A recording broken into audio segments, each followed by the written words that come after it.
Hi everyone, Robbin here, one of the librarians at the Mattapoisett Library, with the 13th of my brief presentations of suggested books from a particular genre.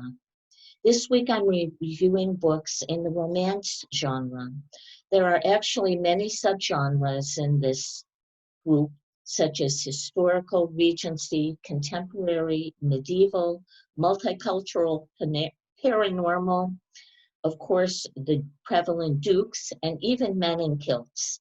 I think there's always been a stigma to reading the genre, but I also think the stigma isn't as strong as it used to be.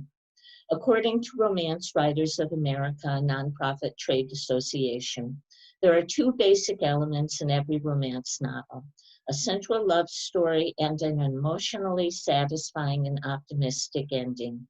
It's how you get there is the fun.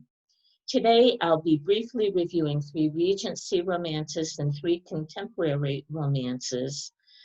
And a shout out here to my fellow staffer, Lynn, who suggested these titles to me, and providing a list of authors you might be interested in checking out. My final comment is to be forewarned, some authors use explicit romantic language. Again, get back to me with your thoughts via the contact information, which is on the last slide of the presentation, or go to the library's main page, mattapoisettlibrary.org, and click on Contact Us.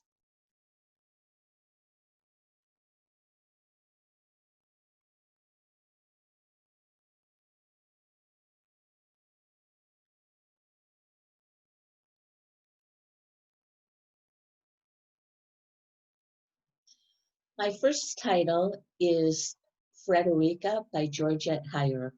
This classic from Higher was published in 1965. Frederica brings her younger siblings to London to ask her distant cousin, the Marquis of Alverstoke, to introduce her beautiful sister to London society. The bored Alverstoke finds his relatives more entertaining than he thought, and he ends up playing a larger role in their lives than he and Frederica thought. It's very entertaining. Lady Clare is All That is by Maya Rodale. Published in 2016, this is the 3rd installment in Rodale's Cavendish series. Clare is a mathematician seeking a dupe not for marriage, but for mathematics, but both find more than they were looking for. The third title is How to Love a Duke in 10 Days by Kerrigan Byrne.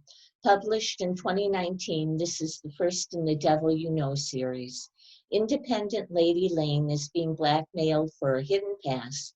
Her family is near bankruptcy, and she devises a solution to marry a wealthy duke, even though he has a devilish reputation. Lady Lane proposes marriage, and the adventure starts from there. This was a Kirkus Reviews 2019 Best Romance Novel.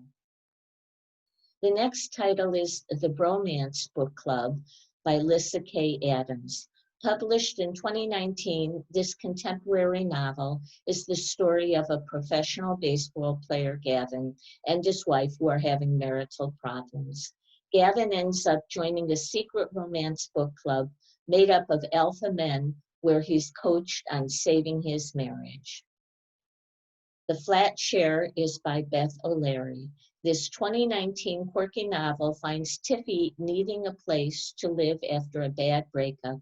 Answering an ad, she finds a place where Leon, who is renting the flat currently, will have it in the day and she will have it at night since their jobs are at different times.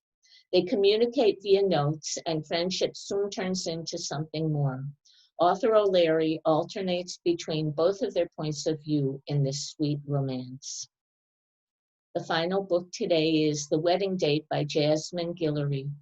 Published in 2018, groomsman Drew's girlfriend is missing the day before his ex-wife's wedding, so he decides to ask Alexa, whom he meets in an elevator at the wedding, to fill in. They have a great time, but then go back to their professional positions. But both can't stop thinking about each other. Find out what happens next. Here are some additional authors for suggestions that you might check out. Romance Writers of America is an interesting website if you want to take a look at that. There's Lauren Willig, who I have read, and she actually graduated with a law degree from Harvard, but writes fantastic series called the Carnation series, the Pink Carnation series. There's also Lissa Claypass, Julia Quinn, Mary Ballow, Jennifer Ashley, Catherine Center, Cecilia Ahern, and Elizabeth Mansfield. Here is the contact information, and remember not to be embarrassed by some of the silly covers of these titles, but just enjoy the story. See you next time.